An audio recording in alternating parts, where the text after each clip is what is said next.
O que o rancor faz com a gente? Vocês têm noção o que o rancor, a raiva, o ressentimento pode fazer com a gente? Porque a gente ouve muito falar que o rancor faz mal, mas em Demon Slayer eles mostram pra gente na prática o que é esse sentimento rancor e qual que é o preço que a gente pode pagar se a gente não deixar as coisas pra lá e não deixar as coisas pra trás. E pra trazer experimento para esse fato, eu vou trazer esse Oni aqui, todo deformado, que a gente vê no primeiro teste do Tanjiro e que nos ensina muito sobre o que não fazer e o preço do rancor. Então, esse personagem ele aparece logo depois que o Tanjiro consegue partir a rocha. Ele vai fazer um teste que todos os caçadores de Oni têm que fazer e lá, teoricamente, era para ter Onis que não são tão fortes. Mas não é o que acontece. A gente encontra esse Oni lá, né? A gente vê o Tanjiro dando de cara com esse Oni, que ele persegue, ele tá ali há muitos anos, eu acho que é 48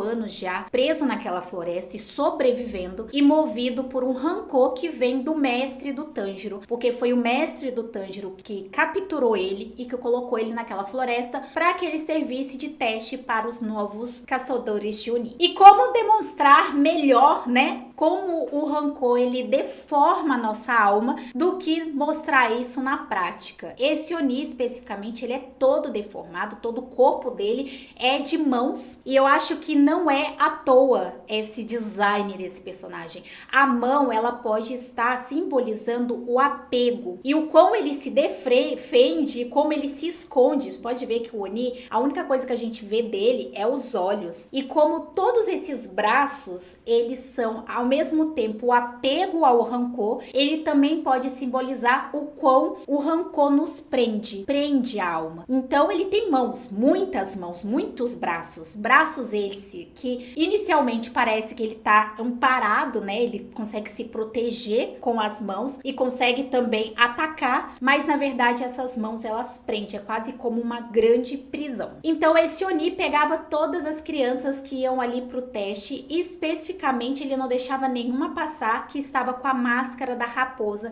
que era uma marca registrada do mestre. Ele dava isso para as crianças para proteger, então era uma forma de proteção, mas também se tornou uma forma de detectar quais eram os alunos desse mestre. Mas o que nos é mostrado também muito nesse episódio é como o rancor ele prende. Quando ele encontra o Tanjiro, a primeira coisa que ele pergunta é o ano que tá. E aí o Tanjiro fala em que tempo que eles estão ali, qual que é o ano, e ele fica extremamente irritado e irado, com raiva, colocando, isso já faz tanto tempo, já se passou tanto tempo assim, e tudo isso é uma forma de demonstrar o quão coisas pequenas, elas são muito importantes para manter uma pessoa presa em algo lá atrás. Seja a pessoa seguir em frente, seja a pessoa conseguir, né, não se importar. Tem muita gente que fica muito chateado porque foi machucado por alguém. Essa pessoa não demonstrou remorso, não demonstrou se importar. E o resultado disso é esse ferimento. Então, quando você pergunta pra alguém, assim, de alguém que você tem uma mágoa, né? Como que tá ciclano ou fulano? E a pessoa fala, não, tá muito bem. Ou a pessoa nem lembra de você. Isso gera um sentimento muito parecido com esse Oni, quando ele pergunta pro Tanjiro que ano que é. Então, a parte toda desse episódio gira em torno de não mostrar também o quão o rancor nos prende no tempo. Então, se passaram muitos anos, ele segue ali com aquela vingança essa que era limitada a ele mesmo. O mestre não sabia que aquele Oni estava se vingando dele. O mestre não tinha consciência que os aprendizes dele não passavam no teste por conta daquele Oni. Então você vê que toda a vingança daquele Oni é unicamente dele com a fantasia dele, porque não estava surgindo nenhum tipo de efeito direto no mestre. Claro que ele ficava triste por perder os aprendizes dele, mas ele dificilmente associava isso a um Oni que estava perseguindo e caçando os seus pupilos. Provavelmente ele talvez se culpava e falava, eu tenho que melhorar, eu tenho que treinar mais, talvez eles não estavam prontos o suficiente para eu enviar eles para lá. Então você vê que é muito fantasioso a vingança. E por ser muito fantasiosa a vingança, nós vemos também esse Oni não raciocinando. Então ele já tinha feito isso várias vezes. Inclusive, o Sabito quase conseguiu, né? O Sabito chegou perto ali pra cortar a cabeça dele, porque precisava cortar pra conseguir fazer com que esse Oni fosse embora e se extinguisse, fosse de arrasta. Mas a espada do Sabito, ela quebra. E quando a espada do Sabito quebra, ele ataca o Sabito e o Sabito não sobrevive. E quando ele vê o Tanjiro conseguindo se esquivar dele e chegar perto dele, ele pressupõe que o resultado seria o mesmo. Ele não levou em consideração o karma, porque o Sabito e a Makomo treinar, no caso o Tanjiro, pra chegar até aquele nível, pra conseguir acabar com ele, é uma espécie de karma, é uma espécie de colher o fruto que ele já estava plantando há muito tempo. Então, ele não contou com o tempo que passou, com a experiência daquele, do Tanjiro ali, e também de como o Tanjiro poderia ter sido fortificado através do que ele plantou. E aí o Tanjiro passa ali a espada e consegue fazer o que o Sabito não conseguiu. Esse Oni vai de arrasta pra cima e a gente vê uma cena muito triste dele pedindo pra alguém segurar a mão dele e ele nem sequer se lembrava de quem ele é. O que é mais um exemplo do que o rancor pode fazer com a gente. Esse Oni, ele nem lembrava mais quem ele era, quem a pessoa dele, as necessidades dele, o que ele queria, já não importava, ele estava totalmente tomado pelo rancor. E aí a gente vê uma das cenas que eu acho mais lindas também que a gente tem ali naquele contexto, que é ele com a mão assim, né, e pedindo pra alguém segurar a mão dele, especificamente alguém que ele já conhecia, mas ele nem sequer lembrava, e o Tanjiro segura a mão dele. E aí o Tanjiro, ele faz uma oração, ele pede pra Deus para que ele não voltasse um Oni numa outra situação. E aí a gente vê a partida desse Oni. E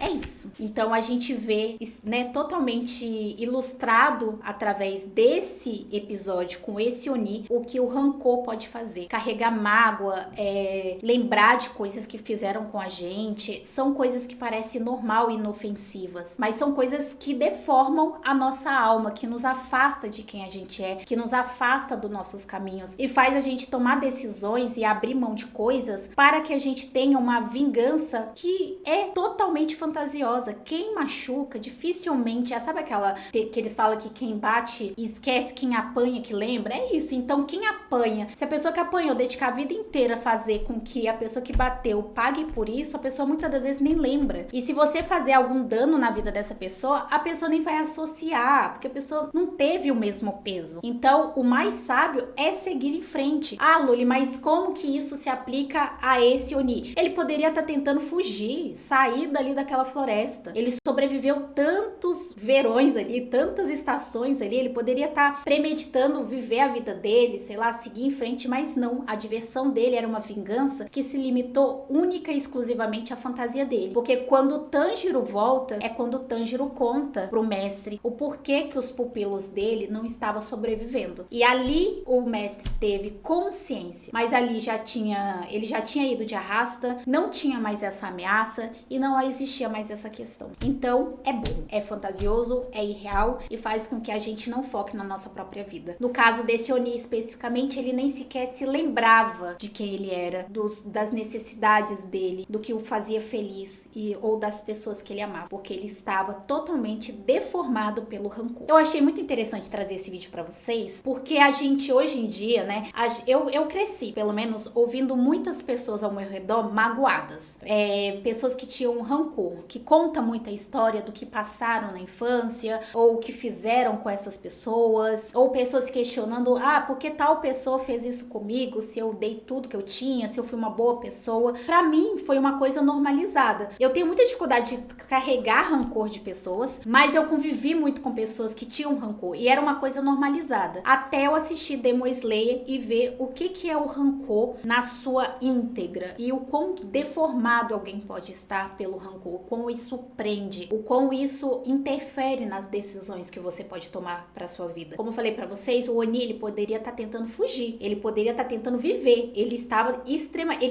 estagnado, ele estava preso com esses braços, parecia protegido, você vê que tem uma mãozinha aqui, ó, que tá até na cabeça dele, como se estivesse protegendo a cabeça dele, mas é uma falsa sensação de segurança, é uma mentira, é uma prisão disfarçada de aquele momento da minha vida. Propósito não é igual rancor. E a gente consegue ver muito isso, o Tanjiro e o Oni. O Oni, ele tinha rancor, não era propósito, rancor. Ele tava preso, ele tava estagnado. A vida dele estagnou, ele não evoluiu. Ah, mas ele, né, se alimentava ali e os braços crescia, braços era muros que ele construía mais e mais que mantinha ele preso ali. O Tanjiro encontrou um propósito. Vocês estão vendo? Tipo, nesse episódio é muito mostrado isso pra gente, a diferença de rancor e propósito. Ter propósito não é rancor. Ah, eu quero que a tal pessoa me veja linda, maravilhosa, rica e como que eu sou o que a pessoa disse que eu não sou. Isso não é propósito, isso é rancor e deforma a alma. Se você não conseguir alcançar ou